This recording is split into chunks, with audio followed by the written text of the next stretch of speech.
دیوبند اور بریلی میں کیا فرق ہے؟ دیوبندیت کیا ہے اور بریلویت کیا ہے؟ میں نے بتلایا تھا حب رسول اور حب اولیاء میں غلو کا نام بریلویت ہے، اور حب رسول اور حب اولیاء میں اعتدال کا نام دیوبندیت ہے۔ مختصر سے مختصر لفظوں میں یہ اس کی نظیر شیعیت اور سنیت کیا ہے؟ شیعہ فرقہ ہے، سنی ہم لوگ ہیں۔ شیعیت اور سنیت میں کیا فرق ہے؟ ایک نقطے کا فرق ہے۔ حب آل رسول میں نہیں، آل رسول، رسول اللہ صلی اللہ علیہ وسلم کی آل اولاد کی محبت میں غلو کا نام شیعیت ہے، اور اس میں اعتدال کا نام سنیت ہے۔ ہمیں بھی آل رسول سے محبت ہے الحمدللہ، مگر اس میں اعتدال غلو نہیں۔ ان کو بھی آل رسول سے محبت ہے، رسول سے نہیں۔ رسول کو تو ایک طرف کرو، آل رسول سے محبت ہے، اور آل رسول میں محبت حدود سے آگے چلی گئی تو وہ شیعہ بن گیا۔ تو ایک بنیادی نقطہ ہوتا ہے جہاں سے اختلاف شروع ہوتا ہے، پھر اختلاف کے بالوں پر نکلتے ہیں، پھر طرح طرح سے نئے نئے مسئلے اختلافی آپس میں پیدا ہوتے چلے جاتے ہیں اور بات بڑھتی چلی جاتی ہے، لیکن اختلاف شروع ہوتا ہے ایک بنیادی نقطے سے۔ یہ آپ نے کیا کہا کہ آل رسول سے محبت، رسول سے محبت نہیں، یہ کیا بات کہی؟ بھئی آل رسول سے محبت ہے تو رسول سے پہلے محبت ہوگی، کوئی ضروری نہیں۔ آل رسول سے محبت ہو تو رسول صلی اللہ تعالی علیہ وسلم سے بھی محبت ہو، یہ ضروری نہیں۔ دیکھو میں اس کی نظیر دوں، ایک فرقہ ہے جو اپنے آپ کو اہل حدیث کہتا ہے، ان کو قرآن سے کوئی محبت نہیں، بس حدیث حدیث، رات دن حدیث حدیث حدیث حدیث رٹتے رہیں گے، قرآن سے ان کو کوئی محبت نہیں۔ ارے بھائی قرآن تو اللہ کا کلام ہے اور وہ وحی مطلوع ہے، اور حدیثیں بھی اللہ کی طرف سے وحی ہیں، اور ارشاد تو حضور کے ہیں، وحی اللہ کی ہے، تو اس کا سیکنڈ نمبر ہونا چاہیے۔ نہیں، انہوں نے اس کو فرسٹ نمبر کر دیا، اور قرآن کریم کی ہے، مسلمان ہیں تو مانیں گے، جب مسلمان ہے تو ماننا ہی ہے، لیکن جو اہمیت دینی چاہیے قرآن کریم کو ان کے نہیں ہے۔ ایک قصہ سناؤں میں تمہیں، بنارس، وارانسی، اب نیا نام اس کا یہ رکھا ہے ہندوؤں نے، وہاں ہمارے بھی بہت لوگ ہیں اور اہل حدیث بھی بہت ہیں، ان کا سب سے بڑا مدرسہ وہیں ہے۔ ایک مرتبہ میں وہاں ایک مدرسے کے جلسے میں گیا، ہمارا جو مدرسہ ہے وہ اور ان کا جو سب سے بڑا مدرسہ ہے، ان دونوں کے دروازوں کے درمیان میں 500,000 میٹر کا فاصلہ ہے۔ تو رات کو ہم پہنچے، جلسہ ولسہ ہوا، رات سو گئے، صبح اٹھے، فجر پڑھی، پھر میں نے اپنے ایک فاضل کو جو دارالعلوم دیوبند کا فاضل تھا، میں نے اس سے کہا بھئی آؤ ان سلفیوں کے مدرسے کو دیکھ کر آئیں۔ میں نے کہا چلو، تو ہمیں کوئی اطلاع تو پہلے کی نہیں تھی، ہمارے ذہن میں بھی نہیں تھا۔ ہم چلے جائے، گیٹ بند، تو ہم نے کھٹکھٹایا کھٹکھٹایا کھٹکھٹایا، 10 منٹ کے بعد میں گیٹ کیپر نے دروازہ کھولا۔ وہ سو کر اٹھا ہوا، اس کی چہرے سے شکل سے نظر آ رہا تھا کہ کمرے میں، دروازے کے پاس کمرہ تھا، اس میں سو رہا تھا، وہاں سے اٹھ کر اب آیا، آج دروازہ کھولا اس نے۔ میں نے اس سے کہا کہ بھئی ہمیں ریکٹر صاحب سے مقتدی حسن اظہری رحمہ اللہ، وہاں کے ریکٹر تھے، محتمم تھے، اور ازہر کے پڑھے ہوئے تھے، اور مختلف سیمیناروں میں میری ان سے دید شنید تھی۔ دید شنید سمجھے؟ دید مانے دیکھا، اور شنید کے معنی ایک دوسرے کی باتیں سنی، ایک نے دوسرے کو دیکھا۔ دید کے معنی دیکھا، اور شنید معنی ایک نے دوسرے کی باتیں سنی۔ یہ اردو کا محاورہ پاکستان کے تو لوگ حضرات جانتے ہیں دید شنید کا مطلب، مگر ہمارے گجراتی نہیں جانتے، اس لیے میں نے بتلایا کہ دید شنید کے یہ معنی ہے۔ سیمیناروں میں الیک سلیک تھی، یہ دوسرا محاورہ ہے، الیک سلیک تھی۔ تو میں نے کہا بھائی مقتدی حسن صاحب سے ملنا ہے، تو کھڑا رہا، پھر کمرے میں گیا۔ ہم باہر دروازے پر کھڑے رہے، وہ کمرے میں گیا، اور اندازہ ایسا ہوا کہ اس نے فون کیا۔ قریب تو نہیں تھا، ذرا دور کمرہ تھا، لینڈ لائن تھی، تو کچھ سمجھ میں تو نہیں آیا۔ تھوڑی دیر کے بعد میں اس نے کہا کہ آپ آ جائیں کہ مقتدی حسن صاحب گھر میں ہیں، ابھی تشریف لا رہے ہیں۔ میں نے کہا ٹھیک ہے۔ ہم اندر گئے۔ ہم پورے 2 منزلہ مدرسہ ہے، پورے مدرسے میں نیچے اوپر گھومے تو تمام طلبہ کمروں میں سوئے پڑے تھے، فجر کی نماز ہو چکی، کوئی طالب علم اٹھا ہوا نہیں، سب سوئے پڑے تھے۔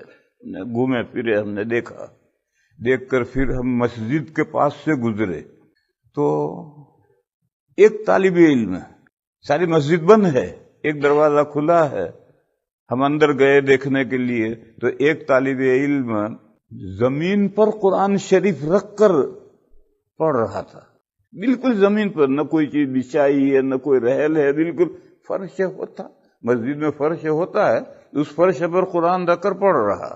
تو مجھے عجیب سا معلوم ہوا، اس کے پاس میں القراءۃ الرشیدہ رکھی تھی، اور قرآن کو زمین پر رکھ کر پڑھ رہا تھا۔ تو میں نے اس طالب علم سے کہا اللہ کے بندے، یہ تو نے القراءۃ الرشیدہ، یہ انسان کی لکھی ہوئی کتاب بھی تو نے زمین پر رکھ رکھی ہے، اور یہ اللہ کی کتاب بھی تو نے زمین پر رکھ رکھی ہے، تیرے نزدیک ان 2 کتابوں میں کوئی فرق نہیں؟ تو اسے مجھے یوں دیکھا، اور دیکھ کر کے پڑھنے لگا، میری بات کا کوئی اثر قبول نہیں کیا۔ خیر ہم گھوم پھر رہے، 15-20 منٹ، آدھا گھنٹے کے بعد میں ریکٹر صاحب آئے، مقتدی حسن صاحب، اب وہ اللہ کو پیارے ہو گئے ہیں، اللہ ان کی لغزشوں سے درگزر فرمائے، ان کی مغفرت فرمائے۔ ملاقات ہوئی، ہماری پرانے تعلقات تھے۔ تو میں نے سب سے پہلے یہ بات کہی، میں نے کہا اظہری صاحب، میں مسجد میں یہ تماشا دیکھ کر آیا ہوں کہ کتاب بھی اس نے القراءۃ الراشدہ بھی نیچے رکھ رکھی طالب علم نے، اور قرآن بھی نیچے رکھ رکھا۔ تو اظہری صاحب نے مجھے جواب دیا، ہم نے طلباء کے قرآن پڑھنے کے لیے ایک ہال بنایا ہے، وہاں ٹپائیاں ہیں، وہاں بیٹھ کر پڑھنے کے لیے انتظام ہم نے کیا۔ یہ مجھے انہوں نے جواب دی کہ ہم نے طلباء کے قرآن پڑھنے کے لیے ایک ہال بنایا ہے، وہاں ٹپائیاں ہیں، اس کا ہم نے انتظام کیا ہے، مگر یہ بدتمیز طالب علم جو کر رہا تھا اس کے بارے میں کچھ نہیں بولے۔ اصل کیا ہے، ان کے یہاں قرآن کا نمبر دوسرے درجے پر ہے، آپ ان کی گفتگویں مہینہ بھر 6 مہینے سنتے رہیں، حدیث بخاری، کبھی ایک دن بھی قرآن کا نام نہیں لیں گے، قرآن کی ایک آیت بھی کبھی نہیں پڑھیں گے، قرآن کی ایک آیت سے بھی استدلال نہیں کریں گے۔ اس سے کا صاف مطلب یہ ہے کہ قرآن کو پس پشت ڈالا، اور حدیث سے ان کو اتنی محبت ہو گئی، غلو ہو گیا اس محبت میں، تو قرآن پیچھے گیا۔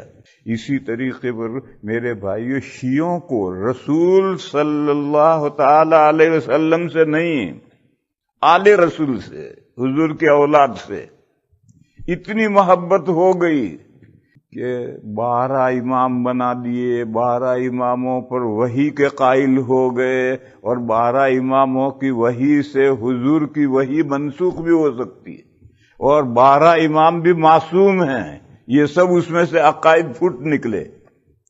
اولاد میں حضرت علی سے امام شروع ہوتے ہیں، حضرت علی اولاد میں نہیں ہیں، چچا زاد بھائی ہیں اور داماد ہیں، مگر سب لوگ سن ان لو کہتے ہیں داماد کو، تو انہوں نے ان کو بھی آل رسول میں، حضرت علی کو بھی آل رسول میں لے لیا۔ پھر حضرت علی کی وہ اولاد جو حضرت فاطمہ سے ہے، حضرت علی کی رضی اللہ تعالی عنہ وکرم وجہہ، ان کی کئی بیویاں رہی ہیں، جب تک سب سے پہلا نکاح حضرت فاطمہ سے ہوا، اور جب تک حضرت فاطمہ حیات رہی دوسرا کوئی نکاح نہیں کیا، لیکن حضرت فاطمہ کا بہت جلدی انتقال ہو گیا۔ ان کے انتقال کے بعد میں حضرت علی کی نے کئی نکاح کیے ہیں، اور اس زمانے میں باندیوں کا بھی دور تھا، تو حضرت علی کی 17 لڑکے تھے۔ لڑکیاں کتنی تھی معلوم نہیں۔ عرب لڑکیوں کو اظہار نہیں کرتے۔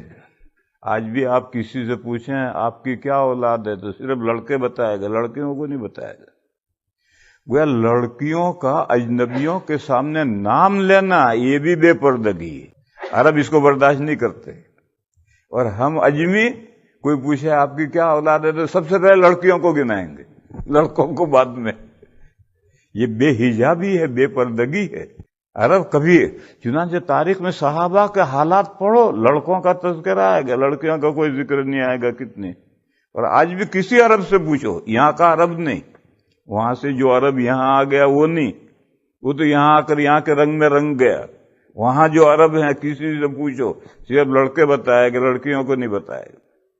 تو حضرت علی کرم اللہ تعالی وجہہ کی 3 لڑکے اور 2 لڑکیاں حضرت فاطمہ رضی اللہ تعالی عنہا کے بطن سے تھی۔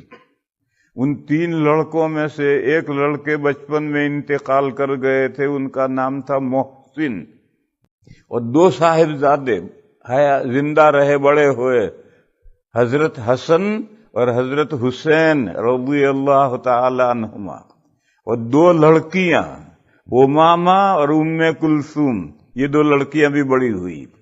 یہ جو حضرت فاطمہ کے بطن سے حضرت علی کی اولاد ہے، یہ آل رسول کہلاتی ہے۔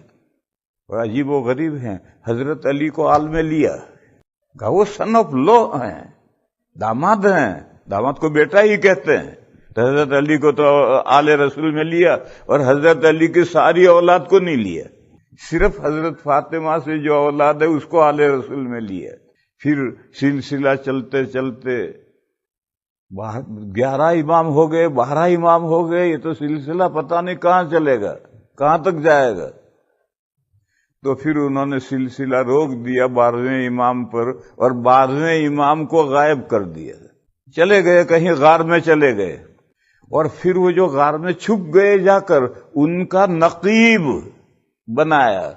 اب نقبہ ہوتے ہیں اور وہ ان کا کانٹیکٹ ہوتا ہے، اور 12واں امام جو غار میں غائب ہے اس سے رابطہ رہتا ہے اور امت کی رہنمائی یہ نقیب کرتا ہے۔ خمینی صاحب ایسے ہی نقیب تھے، یہ ان کے ائمہ کرتے ہیں، یہ ان کا ایک سسٹم ہے۔ گویا آج تک ان کے یہاں سربراہی جو ہے وہ 12ویں امام کی ہے، لیکن 12ویں امام سامنے نہیں ہے، وہ چھپ کر بیٹھے ہوئے ہیں ایک غار میں، اور ابھی حیات ہیں۔ وہ نکلیں گے اس غار سے، کب نکلیں گے؟ جب 313 مخلص شیعہ پیدا ہوں گے تب وہ نکلیں گے۔ ابھی تو جتنے شیعہ ہیں سب منافق ہیں، جب 313 مخلص شیعہ وجود میں آئیں گے تب وہ غار میں سے نکلیں گے۔ وہاں تک وہیں بیٹھے بیٹھے اپنے امام زمانے کا امام، وہ ان سے کانٹیکٹ رکھتا ہے اور وہاں سے ہدایت لے کر کے لوگوں کی رہنمائی کرتا ہے۔ یہ پورا آل رسول کی محبت میں غلو کے نتیجے میں یہ پورا سلسلہ قائم ہوا۔ لیکن اللہ کے رسول صلی اللہ علیہ وسلم سے جیسی محبت ہونی چاہیے ویسی محبت نہیں ہے، محبت سرسری سی، جیسے ان کو قرآن سے محبت نہیں ہے، محبت لیکن جیسے ہونی چاہیے تھی نہیں۔ کیوں؟ غلو ہو گیا حدیث کی محبت میں تو قرآن کی محبت گٹ گئی، حالانکہ ہر ایک کو اس کا مقام دینا چاہیے۔ میں سمجھا یہ رہا تھا کہ ایک نقطہ ہے جس میں سے پھر عقیدے پھوٹتے ہیں۔ رسول اللہ صلی اللہ علیہ وسلم اور اولیاء کرام، ان کی محبت میں غلو سے 4 مسئلے پیدا ہوئے۔ یہی دیوبند اور بریلی کے درمیان میں مابہ الامتیاز اختلاف ہیں۔ پہلا مسئلہ پیدا ہوا نور و بشر کا، کہ نبی پاک صلی اللہ تعالی علیہ وسلم بشر انسان تھے یا نہیں؟ وہ کہتے ہیں بشر نہیں تھے، نور تھے۔ دیوبند کہتا ہے بشر تھے، بس ہم کہتے بشر تھے، وہ کہتے نور تھے، بشر تھے ہی نہیں۔ ان کی دلیل کیا ہے؟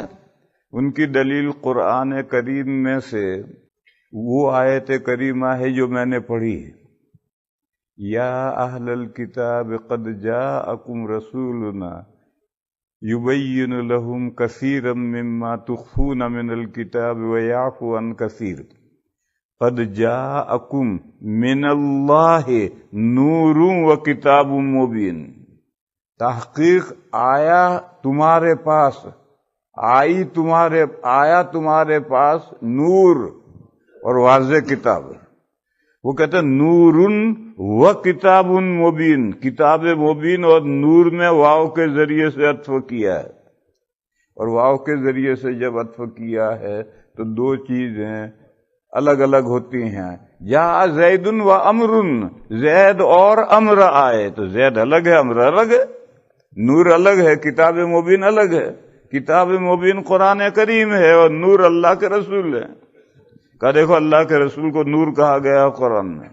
ایک دلیل تو ان کی یہ ہے۔ دوسری دلیل ان کی یہ ہے، ایک حدیث، گھڑی ہوئی حدیث پیش کرتے ہیں، بالکل گھڑی ہوئی 100%۔ اول ما خلق اللہ نوری، اللہ نے کائنات کے بالکل بگننگ میں، آغاز میں میرا نور پیدا کیا ہے۔ معلوم ہوا کہ حضور نور ہیں، بشر نہیں۔ یہ ایک حدیث ہے، بالکل گھڑی ہوئی حدیث۔ یہ دو ان کی دلیلیں ہیں۔ دیوبند کیا کہتا ہے؟ قرآن کریم انبیاء، صرف حضور نہیں،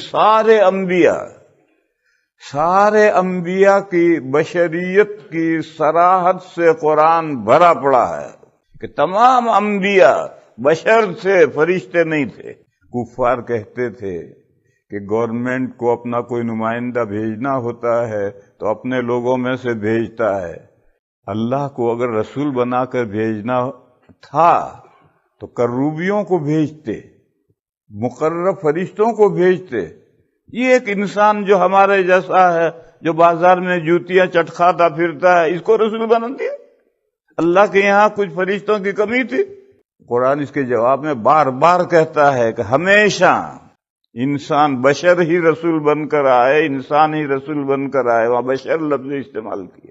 اور یہ کہا کہ اگر زمین میں فرشتے باطمینان بسے ہوئے ہوتے تھے، چلتے پھرتے ہوتے تھے، یمشون فی الارض مطمئنین، تو ہم آسمان سے فرشتوں کو رسول بنا کر بھیجتے۔ لیکن جب زمین پر انسان ہیں، بشر ہیں، اور وہ بسے ہوئے ہیں، تب ان کے پاس فرشتہ رسول بنا کر کیسے بھیجا جائے گا؟ ان کی طرف تو انسان ہی کو رسول بنا کر بھیجا جائے گا۔ اس مضمون کی جہاں جہاں آیتیں ہیں وہاں بشر لفظ استعمال کیا ہے۔ وَفَمَا وَمَا جَعَلْنَا لِبَشَرٍ مِّن قَبْلِكَ الْخُلْدَ أَفَإِن مَّاتَ أَمْ هُمُ الْخَالِدُونَ۔ آپ سے پہلے جو بھی رسول آئے ہم نے اس کو بشر بنایا، ہمیشہ کوئی زندہ نہیں رہا، بہت لمبی مدت بھی کوئی زندہ نہیں رہا۔ فرشتوں کی عمریں بہت لمبی ہیں، قیامت تک فرشتے مریں گے نہیں، مریں گے، لیکن قیامت تک ہر فرشتے کی عمر قیامت تک ہے۔